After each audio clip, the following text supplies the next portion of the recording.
ولعنة الدائمة على أعداء محمد وآل محمد أما بعد وفقنا الله وإياكم للعلم والعمل الصالحين إن شاء الله تعالى. الحمل وأنواعه.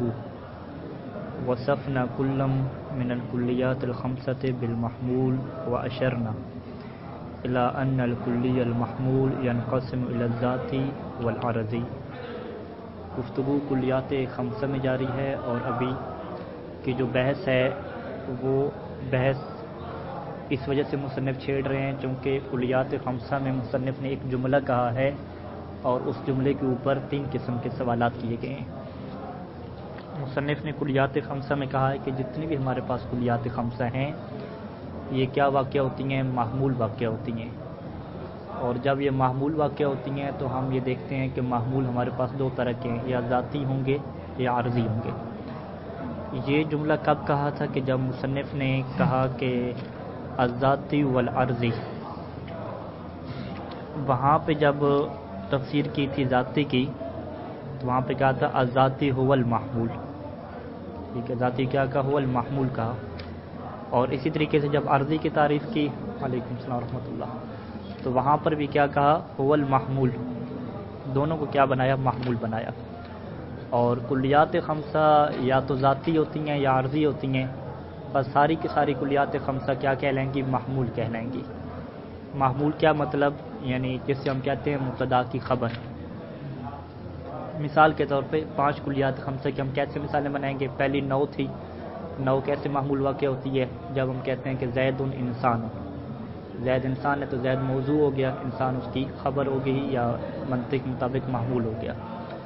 اچھا، دوسری مثال میں لے آئیں کہ جنس کی مثال لیں، ہم کہتے ہیں کہ الانسان حیوان، یہاں پہ حیوان محمول واقع ہوا. تیسری مثال فصل کے لے آئیں کہ جب ہم کہتے ہیں کہ الانسان ناطق، ٹھیک ہے، الانسان ناطق کہہ رہے ہیں تو ناطق یہاں پہ کیا بن رہی ہے؟ فصل بن رہی ہے. اچھا، یہ تینوں مثالیں کس کی ہوگی؟ ذاتی کی ہوگی. اب اس کی مثال لیں، عرضی کی مثال لیں. عرضی میں سب سے پہلے خاصہ کی مثال لیں تو جب ہم کہتے ہیں کہ الانسان ضاحک، ٹھیک ہے، یا الانسان باکن، رونے والا، یا الانسان شاعر، یہ کس کی مثالیں ہیں؟ خاصہ کی مثالیں. ضاحک اور شاعر میں کیا فرق ہے؟ کہ ضاحک جو ہے وہ تمام انسانوں کے افراد کے لیے ہے، اور جو شاعر ہے یہ انسان کے بعض افراد کے لیے ہے. اور اسی وجہ سے کہتے ہیں کہ شاعر کیا ہے؟ صنف ہے، یعنی انسان کی کیا ایک صنف. اچھا، دوسری کیا مثال بنائیں گے؟ عرض عام کی مثال. ماشی کی مثال ہے الانسان ماشین، جب ہم کہتے ہیں تو یہ کیا مثال بن جاتی ہے؟ عرض عام کی. الانسان نائم، ٹھیک ہے، قائم، یہ 3 مثالیں بنیں گی. یہ کس کی مثالیں بنیں گی؟ عرض عام کی بنیں گی. بس ہمارے پاس 5 مثالیں ہیں. زید انسان، نو کا محمول بنایا. الانسان حیوان، الانسان ناطق، الانسان ضاحک اور الانسان ماشر. ان ساری کی ساری مثالوں میں کلیات خمسہ محمول واقع ہوا ہے. تو سوال یہ کیا گیا ہے، سب سے پہلا سوال، کہ آپ نے جو شروع کی مثال دی ہے، سب سے پہلی مثال کہ جس میں آپ نے نو کو کیا بنایا ہے؟ محمول بنایا ہے. اس کا آپ نے موضوع کیا بنایا ہے؟ زید بنایا ہے. تو سوال کرنے والا یہ کہتا ہے کہ ہم اس کا موضوع زید نہیں بناتے، ٹھیک ہے، بلکہ اس کا موضوع کیا بناتے ہیں؟ حیوان بناتے ہیں. اور ہم یوں کہتے ہیں کہ الحیوان انسان، ٹھیک ہے. تو انسان کیا واقع ہو گیا؟ محمول واقع ہو گیا. حیوان کیا واقع ہو گیا؟ موضوع واقع ہو گیا. کہ حیوان کیا ہے؟ انسان ہے. یعنی 2 مثالیں ہوں گی. ایک دفعہ کہتے ہیں کہ زید انسان ہے اور ایک دفعہ کہتے ہیں کہ حیوان انسان ہے. دونوں میں کیا فرق ہو رہا ہے؟ کہ زید جزئی ہے اور انسان کیا ہے؟ کلی ہے. یعنی کلی کو ہم نے حمل کیا کس کے اوپر؟ جزئی کے اوپر. اچھا، دوسری مثال میں کیا ہے؟ کہ حیوان کلی ہے اور انسان بھی کلی ہے. کلی کو کلی پہ حمل کیا. فرق کیا ہے؟ کہ جو حیوان کلی ہے اس کا دائرہ وسیع ہے اور انسان کا دائرہ کیا تنگ ہے. یعنی کلی ہے عام ہے اور انسان کیا کلی ہے؟ اخص ہے. اخص کو آپ نے کس کے اوپر عمل کیا؟ عام کے اوپر عمل کیا. تو یہاں سے یہ سوال پیدا ہوتا ہے کہ دونوں میں محمول کیا واقع ہو رہا ہے؟ نو واقع ہو رہا ہے. اور نو کو مصنف نے کس میں شمار کیا ہے؟ ذاتی میں شمار کیا ہے، ٹھیک ہے. یعنی ذاتی کا کیا مطلب؟ کہ جو اپنے موضوع کی ذات کا حصہ ہو یا تمام ذات ہو. بلکہ نو تو کیا ہوگی؟ تمام ذات ہوگی. تمام ذات ہو یا حصہ ہو، یہ ذاتی میں دونوں چیزیں آ جاتی ہیں. تو یہاں پر یہ سوال اٹھتا ہے کہ زید انسان والی مثال تو آپ نے ٹھیک دی ہے کہ انسان کیا ہے؟ زید کی تمام ذات ہے، ٹھیک ہے، زید کی ذات سے خارج چیز نہیں ہے. لیکن جب ہم نے مثال بدلی اور شروع میں حیوان کو رکھا اور پھر کہا کہ حیوان انسان ہے، تو یہاں پہ انسان حیوان کے لیے کیا ہے؟ یہاں پہ سوال ہوا، کیا انسان حیوان کی ذات میں داخل ہے یا انسان کی تمام ذات ہے؟ کہتے ہیں ایسا نہیں ہے، کیونکہ انسان نہ حیوان کی ذات کا ایک حصہ ہے اور نہ ہی حیوان کی پوری ذات ہے۔ اصلاً انسان کا حیوان کی ذات کے ساتھ تعلق ہی نہیں ہے، کہ حیوان کی تعریف ہم کیا کرتے ہیں؟ جنس اور فصل کیا ہے؟ حیوان کیا ہے؟ جسم نامن اور حساس متحرک بالارادہ، یہ پوری حیوان کی ڈیفینیشن ہے کہ جس کے اندر کوئی انسان کا نام ہی نہیں ہے۔ تو یہ جب آپ کہہ رہے ہیں کہ حیوان انسان ہے، تو پس انسان حیوان کی ذات کے ساتھ کوئی اس کا تعلق نہیں ہے، یہ ذاتی بھی نہیں رہا۔ اب کیا یہ انسان حیوان کے اوپر عارض ہوتی ہے کوئی چیز؟ کہتے ہیں کہ یہ عرضی بھی نہیں ہے، ٹھیک ہے، یعنی نہ یہ اس کی ذات میں داخل ہو رہا ہے انسان، نہ حیوان کے اوپر یہ عارض ہونے والی انسان کوئی ایک صفت ہے، ٹھیک ہے۔ صفت میں سے کیا تھی؟ وہ معاشی صفت ہے، معاشی ہے، نائم ہے، راکب ہے، عاقل ہے، کھانا پینا ہے، یہ ساری صفات کس کے اوپر عارض ہوتی ہیں؟ حیوان کے اوپر عارض ہوتی ہیں۔ لیکن خود انسان حیوان کے اوپر عارض ہو جائے خارجی صفت بن کے، ایسا نہیں ہوتا کہ انسان اس کے اوپر عارض ہو، ایک یہ صفت نہیں ہے ایک قسم کی۔ تو لہٰذا یہاں پہ یہ سوال ہوتا ہے کہ پھر آپ کے کہنے کے مطابق جتنی بھی کلی محمول واقعہ ہوتے ہیں اس کی دو قسمیں ہیں، یا وہ ذاتی میں ہوں گی یا وہ کس میں جائیں گی؟ عرضی میں جائیں گی۔ جبکہ ہم نے آپ کو مثال دی ہے الحیوان و انسان، اس میں جو انسان ہے نہ وہ حیوان کے لیے ذاتی بن رہا ہے نہ حیوان کے لیے عرضی بن رہا ہے۔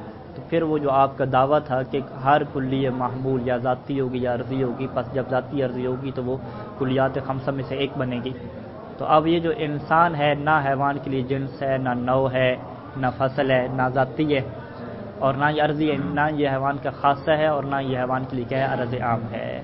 تو پس کیا ہوگی؟ یہاں پہ مشکل ہوگی اور لہذا مصنف کی ذمہ داری ہے کہ اس سوال کا جواب دیں۔ یہ کیا ہو گیا؟ پہلا اعتراض ہو گیا۔ اسی طریقے سے دو اعتراض اور بھی ہیں، ٹھیک ہے۔ مصنف نے یہاں پہ کیا کیا ہے کہ سب سے پہلے 3 اعتراض بیان کیے ہیں، پھر ان کے بعد کیا ہے؟ ان کے جوابات دیے ہیں۔ تو ہم جو ہے وہ بھی پہلے اعتراض کو چھیڑتے ہیں اور اس کا جواب دیتے ہیں، پھر اس کے بعد دوسرا اعتراض، پھر اس کا جواب، پھر تیسرا، پھر اس کا جواب، یعنی تینوں کو ایک ساتھ کیا نہیں چھیڑتے۔ تو سب سے پہلے اس اعتراض کو ہم تطبیق کر لیتے ہیں۔ الحمل وانواہ وصفنا کل من الکلیات الخمسہ، کلیات خمسہ میں سے ہم نے ہر کلی کی یہ وصف لگائی ہے، وصف یعنی یہ خصوصیت بیان کی ہے۔ کون سا وصف لگایا؟ بالمحمول۔ وصفنا کل من الکلیات خمسہ بالمحمول، کلیات خمسہ میں سے ہم نے ہر ایک کو وصف کیا ہے محمول کے ساتھ، یعنی کلیات خمسہ میں سے ہر ایک محمول واقعہ ہوتا ہے۔ واشرنا، اور اس بات کی طرف بھی اشارہ کیا ہے کہ ان الکلی المحمول، کہ جو بھی کلی محمول واقعہ ہوتی ہے ینقسم الی الذاتی والعرضی، وہ ذاتی اور عرضی کی طرف تقسیم ہوتی ہے۔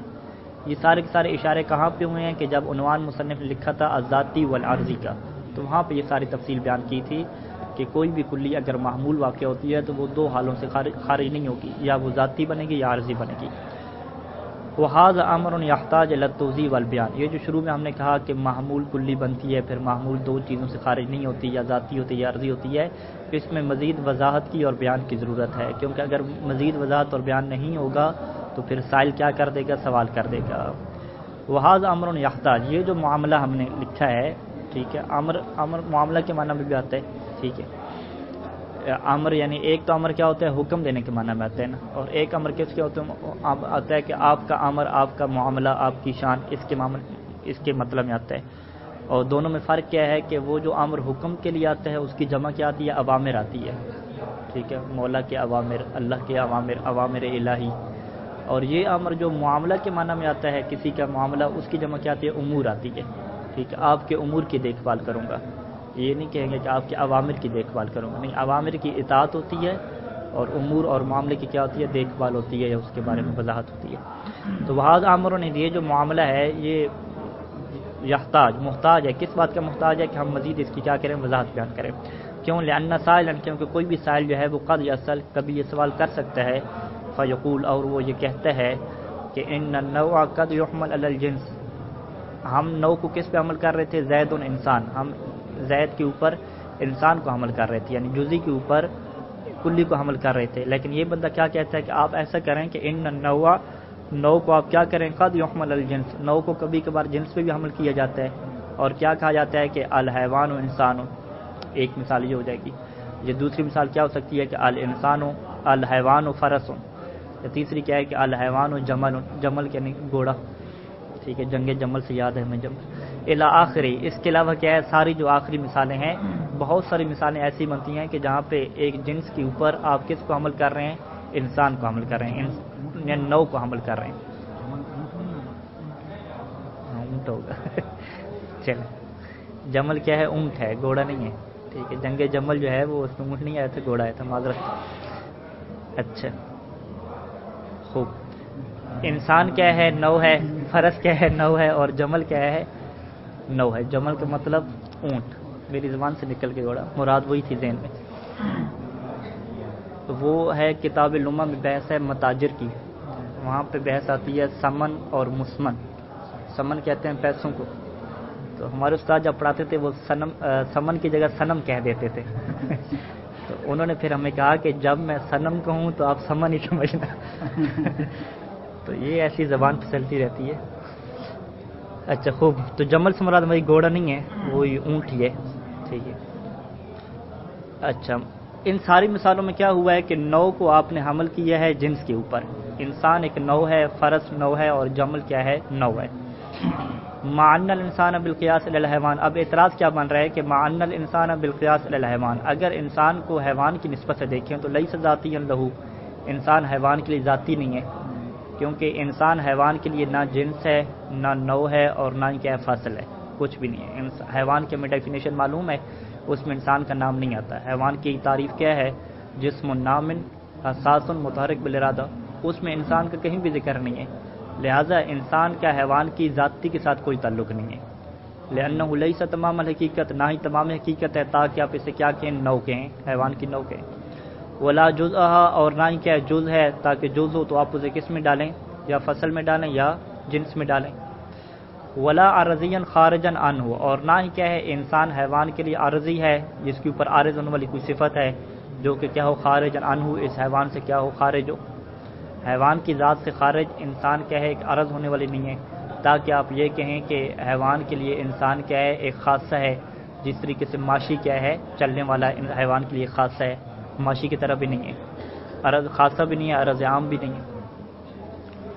تو افہناک واسطۃ بین ذاتی والعرضی، تو کیا یہاں پہ ذاتی اور عرضی کے درمیان کوئی واسطہ ہے، کوئی درمیان والی کوئی چیز ہے، ام ماذا، یا کیا صورتحال ہے، یعنی ذاتی اور عرضی کے علاوہ آپ کوئی تیسری چیز بنا رہے ہیں، یعنی کیا مطلب کہ ایک چیز نہ ذات میں داخل ہو نہ ذات سے خارج ہو، اب وہ کہاں پہ کھڑی ہو نہیں معلوم، درمیان میں ایک واسطہ بنا لیں، ٹھیک ہے، کیونکہ ذاتی عرضی کیا تعریف ہوئی، ذاتی ہر وہ چیز جو ذات کے اندر داخل ہو، اور عرضی کیا چیز جو ذات سے خارج ہو، داخل اور خارج دو ہی چیزیں ہیں نا، یا انسان کمرے سے باہر ہوگا یا اندر ہوگا، اب درمیان کا کوئی واسطہ ہے، یہ مسائل یہ پوچھتا ہے کیا درمیان میں کوئی واسطہ ہے، کیونکہ انسان تو کیا ہے، نہ حیوان کی ذات میں جا رہا ہے نہ حیوان کے اوپر عارض ہو رہا ہے، تو کیا واسطہ ہے ام ماذا، یا کیا صورتحال ہے۔ تو مصنف کہتے ہیں کہ اس سوال کے جواب کے لیے ضروری ہے کہ ہم اس کو یہ بتائیں کہ حمل کی دو قسمیں ہوتی ہیں، الحمل طبعی و وضعی، دو سوالوں کو ہم چھوڑ دیتے ہیں اور تیسرا آتے ہیں اس سوال کے جواب کی طرف۔ الحمل طبعی و وضعی، مصنف یہ بیان کریں گے کہ یہاں پہ جو زید انسان ہم نے مثال بنائی، یہاں پہ حمل کیا تھا، حمل طبی تھا، اور حمل طبی ہونے کی وجہ سے کوئی اعتراض پیدا نہیں ہوا، اور جو آپ نے مثال بنائی الحیوان و انسان، یہ حمل کیا ہے، حمل وضعی ہے، لہذا کیا آگی مشکل پیش آ گئی، اور ہم آپ کو مزید وضاحت دینا چاہتے ہیں کہ کلیات خمسہ میں یہ جو ہم کہتے ہیں کہ محمول کیا ہوگا، یا ذاتی ہوگا یا عارضی ہوگا، تو ہماری اس محمول سے کیا مراد ہوتی ہے، وہ حمل مراد ہوتی ہے کہ جو حمل طبی ہو، وہ حمل مراد نہیں ہوتی کہ جو حمل وضعی ہو، جبکہ آپ نے حمل کی کون سی مثال لے کر آئے ہیں، وضعی کی مثال لے کر آئے ہیں۔ اب حمل طبی اور وضعی میں کیا فرق ہے، اس کی کیا کریں گے، وضاحت کہیں گے۔ مصنف یہ کہتے ہیں کہ حمل طبی کا کیا مطلب کہ جو عام طور پہ رائج ہے اور جس کا انسان کی طبیعت تقاضا کرتی ہے، انکار نہیں کرتی، وہ یہ ہوتا ہے کہ جب بھی ہم مبتدا خبر لے کر آتے ہیں، کسی بھی بندے کے لیے کوئی خبر ہم دیتے ہیں، تو اس بندے کے بعد جو چیز خبر کے طور پہ واقع ہوتی ہے، وہ پہلے والا جو موضوع ہے یا مبتدا ہے، اس کی نسبت سے وہ کیا ہوتی ہے، عام ہوتی ہے، اس کا دائرہ وسیع ہوتا ہے مفہوم کے اعتبار سے، ٹھیک ہے۔ ہم مشہور مثال کیا دیتے ہیں، زید قائم، کہتے ہیں کہ زید کیا ہے، اس کا مفہوم تنگ ہے کیونکہ یہ جزئی ہے، قائم کا مفہوم کیا ہے؟ وسیع ہے، کیونکہ قائم کا مطلب اور مفہوم کیا ہے؟ کھڑا ہونے والا، چاہے وہ زید ہو، انسان ہو، گھوڑا ہو، جو بھی ہو۔ تو یہاں پہ ہم نے کیا کیا؟ مبتدا زید کے اوپر ہم نے کیا کیا؟ ایک جو کلی کو حمل کیا، اور وہ کلی کون سا تھا؟ جس کا مفہوم کیا تھا؟ وسیع تھا۔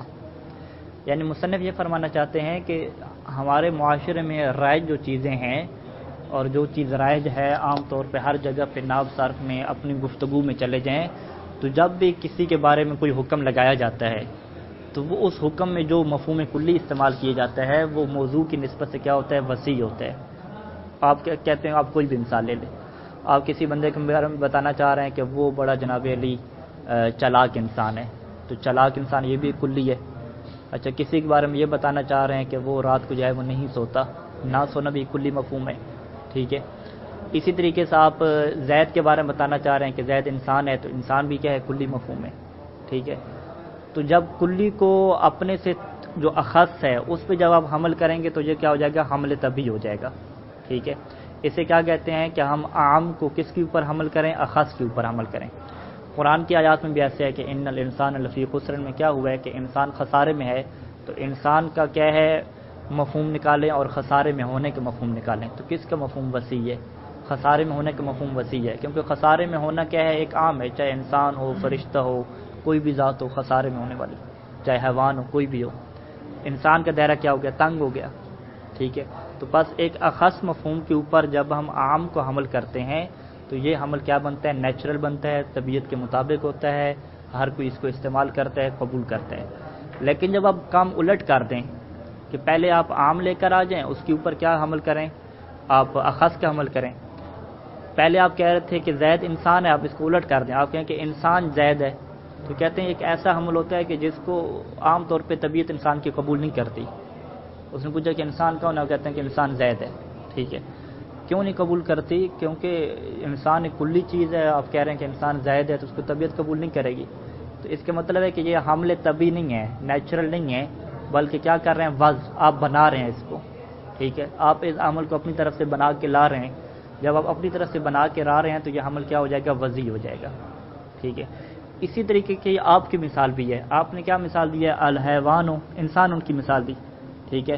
حیوان کا مفہوم وسیع ہے اور انسان کا مفہوم کیا وسیع نہیں ہے، ٹھیک ہے۔ تو آپ نے ایک عام کے اوپر کس کو عمل کیا؟ اخص کو عمل کر دیا۔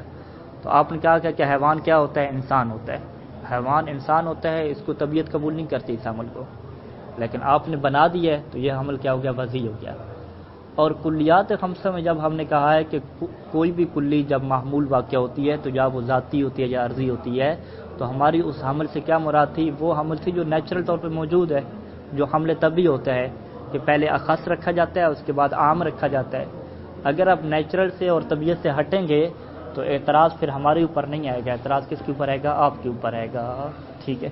تو اگر آپ کیا ہے صحیح طریقے سے چلتے ہمارے ساتھ تو یہ کیا ہے؟ اعتراض پیش نہ ہوتا، ٹھیک ہے۔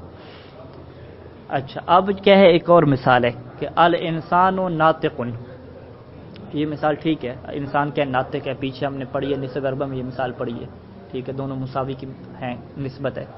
اچھا، کہتے ہیں کہ یہ حمل بھی کیا ہے؟ حمل طبی ہے، حمل وضعی نہیں ہے، ٹھیک ہے۔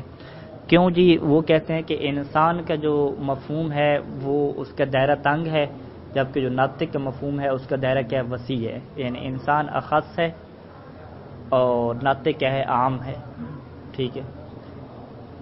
یہ مصنف یہاں پہ یہ فرمائیں گے۔ پھر ان کے اوپر یہ اعتراض ہوگا کہ نسب اربع میں تو آپ نے کیا کہا ہے کہ انسان اور ناطق مساوی ہیں، تو یہاں پہ کہہ رہے ہیں کہ حمل ٹھیک ہے، کوئی بھی پوچھتا ہے کہ انسان کون ہے، آپ کہتے ہیں کہ انسان سوچنے والا ہے، ٹھیک ہے، یہ بات ٹھیک ہے، ان کی طبیعت بھی قبول کر رہی ہے اس کو کہ انسان کسے کہتے ہیں؟ انسان اسے کہتے ہیں کہ جو غور و فکر کرتا ہو، جو غور و فکر نہیں کرتا وہ انسان ہی نہیں ہے، ٹھیک ہے۔ تو پھر یہاں پہ مصنف کا دعویٰ کیا ہے کہ انسان اخص ہے اور ناطق کیا ہے؟ عام ہے، جبکہ پیچھے کیا بیان کیا کہ انسان اور ناطق کیا ہے؟ مساوی ہیں۔ تو مصنف یہ فرمائیں گے کہ نسب اربع میں ہم نے شروع میں کہا تھا کہ نسب اربع کا تعلق مفہوم کے ساتھ نہیں ہے، نسب اربع کا تعلق کس کے ساتھ ہے؟ مصادیق کے ساتھ ہے، افراد کے ساتھ ہے۔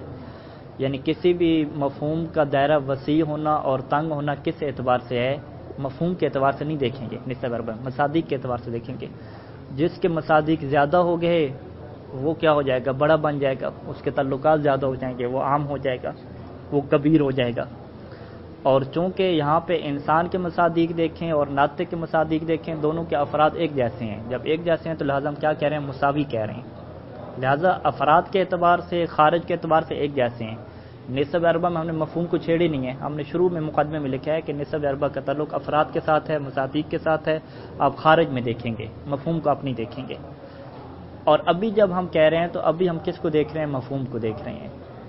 اور اگر دیکھا جائے تو انسان کا مفہوم تنگ ہے اور ناطق کا مفہوم کیا ہے؟ وسیع ہے. اصل دونوں کا مفہوم نکالیں، کیا نکالیں گے؟ انسان کا مفہوم کیا ہے؟ ایسا حیوان جو ناطق ہو، حیوان ناطق، یہ انسان کا مفہوم ہے. لیکن ناطق کا مفہوم کیا ہے؟ من لہ النطق. وہاں پہ حیوان نہیں ہے. ناطق کیا مطلب؟ جو لفظ جو آ گیا نا، جو بولتا ہو، جو فکر کرتا ہو. تو جب لفظ جو آ گیا تو جو کا دائرہ وسیع ہے، ٹھیک ہے، من کا دائرہ وسیع ہے، جبکہ جو حیوان ہے وہ دائرہ تنگ کر دیا. بس جو بھی فکر کرتا ہو اس میں مفہوم کے اندر گنجائش موجود ہے. اگرچہ خارج میں دیکھیں گے، پریکٹیکل طور پہ دیکھیں گے تو فقط انسان کی ذات نظر آئے گی فکر کرتے ہوئے، لیکن مفہوم کے طور پہ دیکھیں تو مفہوم تو وسیع ہے. یعنی یہ امکان تو پایا جاتا ہے کہ فرض تو کیا جا سکتا ہے کہ انسان کے علاوہ کوئی اور مخلوق بھی ایسی آ جائے جو فکر کرنے والی جو، ٹھیک ہے، جو حیوان بھی نہ ہو. یعنی فرض پایا جاتا ہے. کیا مطلب؟ کہ مفہوم کے اندر گنجائش موجود ہے، ٹھیک ہے. لہٰذا اسے کیا کہتے ہیں کہ ناطق کا مفہوم وسیع ہے اور انسان کا مفہوم کیا ہے؟ تنگ ہے. کیونکہ انسان کے مفہوم میں وہ ناطق مراد ہے کہ جو حیوان ہو، جبکہ ناطق کے مفہوم میں ہر قسم کا ناطق مراد ہے، چاہے وہ حیوان نہ بھی ہو، مفہوم کے اعتبار سے حیوان نہ بھی ہو. حالانکہ خارج میں ناطق وہی ہے کہ جو فقط حیوان ہے، ٹھیک ہے. تو آپ خارج، اس کا مطلب ہے کہ پھر جب ہم نے مصنف کے اوپر اعتراض کیا کہ آپ انسان اور ناطق کو نسب اربع میں مساوی کہہ رہے تھے اور یہاں پہ کیا کہہ رہے ہیں کہ انسان اخص ہے اور ناطق عام ہے، تو وہ اعتراض ہمارے اوپر آ گیا کہ ہم نے کیا کیا؟ دو چیزوں کو مکس اپ کر دیا. نسب اربع میں عام، خاص، مساوی، تباین کس اعتبار سے دیکھا جا رہا تھا؟ مصادیق کے اعتبار سے دیکھا جا رہا تھا. اور یہاں پہ ابھی ہم کلی میں کس چیز کے اعتبار سے دیکھیں گے؟ حمل میں مفہوم کے اعتبار سے دیکھیں گے. تو ناطق کا مفہوم وسیع ہے، اس میں کیا کوئی شک نہیں ہے. ناطق اور انسان کا مفہوم ایک جیسا ہے ہی نہیں. جب ایک جیسا مفہوم نہیں ہے تبھی تو نسب اربع کی بات آئی ہے، کیونکہ نسب اربع ہم نے کیا کہا تھا کہ دو مفہوم ڈفرینٹ ہوں گے تو پھر آپ نسبت کی بات کریں گے. جب مفہوم ایک جیسے ہوں گے تو نسبت کی بات ہی نہیں ہوگی. تو لہٰذا مصنف کیا کہیں گے؟ نتیجہ کیا نکالیں گے کہ حمل طبی ہمارے ہاں وہ ہوتا ہے کہ جہاں پہ کیا ہو، ایک اخص کے اوپر کس کا عمل کیا جائے؟ عام کا عمل کیا جائے. اور اخص اور عام سے ہماری مراد کیا ہے؟ نسب اربع والی مراد نہیں ہے، بلکہ عام اور خاص سے مراد کیا ہے؟ مفہوم والی، کہ مفہوم کے اعتبار سے جو عام ہو اور مفہوم کے اعتبار سے جو اخص ہو، وہ کیا ہے؟ ہماری مراد ہے. اور پھر اگر دیکھا جائے تو جو ناطق ہے، ناطق کو کہا جاتا ہے کلی، ٹھیک ہے. انسان کو بھی کہا جاتا ہے کلی، دونوں کلی ہیں. لیکن اس میں تھوڑا یہ فرق کرتے ہیں کہ اس کو فی الحال نہیں چھیڑتے. الحمل طبعی و وضعی. حمل کیا ہے؟ طبعی اور وضعی ہے. اعلم ان کل محمول، کہ ہر محمول، فہو کلی حقیقی، ہر محمول کیا ہوتا ہے؟ کلی ہوتا ہے، ٹھیک ہے. حقیقی طور پہ ہر محمول کیا ہوتا ہے؟ کلی ہوتا ہے. یعنی محمول جزئی نہیں ہو سکتا. یعنی یہ نہیں ہو سکتا کہ آپ محمول کو کیا بنائیں؟ جزئی بنائیں، اور موضوع بھی فرض کریں جزئی بنا لیں. آپ کہیں کہ زید کیا ہے؟ عامر ہے. ایسا آپ نہیں کہہ سکتے، ٹھیک ہے. یہ کرسی، یہ کتاب ہے، یہ نہیں کہہ سکتے. ایسی کوئی بات ہوتی نہیں ہے کبھی بھی معاشرے میں. لأن الجزئی الحقیقی، پس کیا ہوتا ہے؟ محمول ہمیشہ کیا ہوتا ہے؟ کلی ہوتا ہے، جزئی نہیں ہوتا. یعنی آپ یہ بھی نہیں کہہ سکتے کہ الانسان زید، اور یہ بھی نہیں کہہ سکتے کہ ھذا الکتاب زید، ٹھیک ہے. یعنی محمول کو کیا ہے؟ کلی رہنا ہے، چاہے موضوع جزئی ہو یا موضوع کیا ہو؟ کلی ہو. ہر صورت میں محمول نے کیا رہنا ہے؟ کلی رہنا ہے. لأن الجزئی الحقیقی بما ہوا جزئی، کیونکہ جزئی حقیقی اگر اس کو آپ جزئی کے طور پہ دیکھیں گے، کلی کے طور پہ نہ دیکھیں. جزئی حقیقی کسے کہتے ہیں؟ جزئی اضافی کے مقابلے میں. کہ جزئی حقیقی کو اگر آپ جزئی کے طور پہ دیکھیں گے تو لا یحمل علی غیرہ، اس جزئی حقیقی کو اپنے غیر پہ حمل نہیں کیا جا سکتا. اب جزئی حقیقی کے غیر میں دو چیزیں آتی ہیں، ٹھیک ہے. جزئی حقیقی کے غیر ایک کلی ہو سکتا ہے اور ایک خود کیا ہو سکتا ہے؟ جزئی ہو سکتا ہے. تو بس کیا مصنف کا نظریہ ہو گیا کہ جزئی حقیقی کو کبھی بھی نہ تو آپ جزئی پہ عمل کر سکتے ہیں، جس کی ہم کیا مثال دے رہے ہیں کہ آپ یہ نہیں کہہ سکتے کہ ھذا الکتاب کرسی، ٹھیک ہے. اور اسی طریقے سے جزئی حقیقی کو کلی پہ ہم عمل نہیں کر سکتے. آپ یہ نہیں کہہ سکتے کہ الانسان زید، ٹھیک ہے. انسان کلی رکھا، اس کے اوپر جزئی کو عمل کر دیا. تو پس جزئی حقیقی بما ہوا جزئی لا یحمل علی غیرہ، لا یحمل علی غیرہ کیا مطلب؟ یعنی محمول واقعہ نہیں ہو سکتی. موضوع ہو سکتا ہے واقعہ ہو جائے لیکن محمول واقعہ نہیں ہو سکتی. اچھا وہ کل کلین عام بحسب المفہوم، اب یہاں پہ بحسب المفہوم کی بات کرتی ہے، ہر وہ کلی جو کہ عام ہوگی، عام کس کے اعتبار سے؟ نسب اربع کے اعتبار سے، مصادیق کے اعتبار سے؟ کہتے ہیں نہیں، ہر کلی جو عام ہوگی بحسب المفہوم، مفہوم کے اعتبار سے ہر کلی جو عام ہوگی، فہو محمول بالطبع، پس وہ کیا ہوگی؟ محمول بالطبع واقع ہوگی۔ محمول بالطبع کیا مطلب؟ یعنی طبیعت اسے قبول کرے گی، وہ کیا ہوگی؟ محمول بالطبع ہوگی۔ کس کے اوپر محمول بالطبع ہوگی؟ اعلی ما ہوا، اس چیز کے اوپر محمول بالطبع ہوگی کہ ما ہوا اخص منہ، کہ جو اس کلی سے اخص ہوگی، لیکن اخص کس کے اعتبار سے؟ مفہوماً، مفہوم کے اعتبار سے۔ بس گویا کہ یہ تعریف ایک قسم کی آ گئی کہ محمول بالطبع کسے کہتے ہیں؟ کہ ہر وہ چیز، ہر وہ کلی جو مفہوم کے اعتبار سے عام ہو، اگر اس کو حمل کیا جائے اس کلی کے اوپر جو مفہوم کے اعتبار سے اخص ہو، ٹھیک ہے، یا کلی نہ بھی ہو، مفہوم کے اعتبار سے جو چیز اخص ہوگی تو یہ کیا بن جائے گا؟ حمل طبی بنے گا اور محمول بالطبع بنے گی یہ چیز۔ مثالیں دے رہے ہیں کہ حمل الحیوان علی الانسان، حیوان کو حمل کریں انسان پہ، حیوان کو حمل کریں یعنی حیوان کو محمول بنائیں، اور انسان کو کیا بنائیں؟ موضوع بنائیں۔ یعنی کیسے آپ کہیں الانسان و حیوان، تو انسان کیا ہو گیا؟ اخصاً مفہوماً ہو گیا، اور حیوان کیا ہو گیا؟ عاماً مفہوماً ہو گیا۔ والانسان علی محمد، یا انسان کو حمل کریں محمد کے اوپر، آپ کہیں کہ محمد انسان، تو یہاں پہ محمد اخص مفہوم ہو گیا کیونکہ جزئی ہے، اس کا دائرہ تنگ ہے، مفہوم کیا ہو گیا؟ اخص ہو گیا، اور انسان کا مفہوم کیا ہے؟ وسیع ہے۔ بل وحمل الناطق علی الانسان، بلکہ آپ ناطق کو اگر انسان پہ بھی حمل کرتے ہیں تو یہ بھی حمل کیا ہے؟ بالطبع ہے۔ یعنی آپ کیا کہتے ہیں؟ الانسان ناطق، تو یہ بھی حمل بالطبع ہے۔ حمل بالطبع کیوں ہے؟ کیونکہ انسان کا دائرہ وسیع ہے یا تنگ ہے؟ انسان کا دائرہ تنگ ہے اور ناطق کا دائرہ وسیع ہے، تو بس کیا ہو گیا؟ یہاں پہ ناطق جو کہ مفہوم کے اعتبار سے عام ہے، اس کو آپ نے حمل کیا اس کے اوپر جو مفہوم کے اعتبار سے اخص تھا، تو یہ حمل طبعی ہو گیا۔ وہ یسمى مثل هذا، اس قسم کے جو حمل ہوتے ہیں اسے کیا کہتے ہیں؟ حملا طبعیا کہتے ہیں۔ اے اقتضاء الطبع، کہ انسان کی طبیعت اس کو قبول کرتی ہے، معاشرے میں رائج یہی باتیں ہوتی ہیں، ولا یأباہ، اور اس کا کوئی انکار، اور اس کی طبیعت کیا ہے؟ اس کا انکار نہیں کرتی۔ واما العکس، لیکن اگر آپ الٹ کر لیں، الٹ کیا ہوتا ہے؟ وہو حمل الاخص مفہوما علی العام، کہ جو مفہوم کے اعتبار سے اخص ہے اسے آپ حمل کریں کس کے اوپر؟ عام کے اوپر، یعنی اخص کو آپ محمول بنا دیں اور عام کو کیا بنائیں؟ موضوع بنا دیں۔ کہتے ہیں کہ فلیس هو حملا طبعیا، یہ حمل طبعی تو نہیں ہوتا، بل بالوضع والجعل، بلکہ یہ آپ کی اپنی وضع ہے، یہ آپ کی اپنی جال ہے، آپ خود اس کو کیا کر رہے ہیں؟ جال کر رہے ہیں، طبیعت کے اندر یہ چیز موجود نہیں ہے۔ کیوں؟ لأنه یأباہ الطبع ولا یقبلہ، کیونکہ طبیعت اور نیچرل اس کا انکار کر رہی ہے، یأبا انکار کر رہی ہے، ولا یقبلہ، اور اس کو قبول نہیں کر رہی۔ فلذلک یسمى، اسی وجہ سے آپ کے حمل کو کیا نام دیا جاتا ہے؟ حمل وضعی اور حمل جعلی نام دیا جاتا ہے۔ یہ اردو والا جعلی بھی ہو سکتا ہے، 2 نمبر جیسے کہتے ہیں، ٹھیک ہے۔ جعل عربی والا کیا ہے؟ بنایا گیا، ٹھیک ہے، تب کے خلاف۔ اچھا، ومرادہم بالعام بحسب المفہوم، اور ان کی مراد کیا ہے؟ عام سے ان کی کیا مراد ہے؟ ومرادہم بالعام بحسب المفہوم، ان کی مراد عام سے کیا ہے؟ بحسب المفہوم ہے، ان کی مراد جو عام بحسب المفہوم ہے، بلکہ یوں اس کو ہم کریں ومرادہم بالعام میں غیر العام میں بحسب المصداق، یوں ہوگا، اور ان کی مراد عام جو کہ بحسب المفہوم ہوتا ہے وہ غیر اس عام کا ہے جو کہ بحسب المصداق ہوتا ہے۔ الذی تقدم الکلام علیہ فی النسب، نسب اربع میں جس کے بارے میں بات تھی وہ کیا تھا؟ عام بحسب المصداق تھا، اور ابھی جس عام کے بارے میں بات ہم کر رہے ہیں وہ عام بحسب المفہوم ہے۔ فإن العام، کیونکہ جو عام ہے، قد یراد منہ العام، بعض کا اس سے کیا مراد لی جاتی ہے؟ العام باعتبار وجود ہی فی افراد الاخص، اس سے مراد لی جاتی ہے وہ عام کہ باعتبار وجود ہی، کہ جس کا وجود موجود ہو کس کے اندر؟ فی افراد الاخص، اخص کے افراد میں موجود ہو، وغیر افراد ہی، اور اخص کے علاوہ دیگر افراد بھی موجود ہو۔ یعنی آپ بات کس کی کر رہے ہیں؟ وجود کی بات کر رہے ہیں، افراد کی بات کر رہے ہیں، تو یہ عام آپ کون سا مراد لے رہے ہیں؟ مصداق والا لے رہے ہیں، ٹھیک ہے۔ جیسا کہ آپ کہتے ہیں کہ حیوان انسان کی نسبت سے عام ہے، کل حیوان بالقیاس الی الانسان وهو المعدود فی النسب، اس کو کس میں شمار کیا جاتا ہے؟ نسب میں۔ جب آپ بات کرتے ہیں کہ کیا یہ جو حیوان کے افراد اخص میں موجود ہیں اور اخص کے علاوہ حیوان کے افراد انسان کے علاوہ میں موجود ہیں، جب یہ افراد میں وجود ہونے کی آپ بات کرتے ہیں تو اس کو کہاں پہ شمار کیا جائے گا؟ نسب میں شمار کیا جائے گا، یہ پہلا ہو گیا۔ اسے کیا کہتے ہیں؟ العام بحسب المصداق کہتے ہیں۔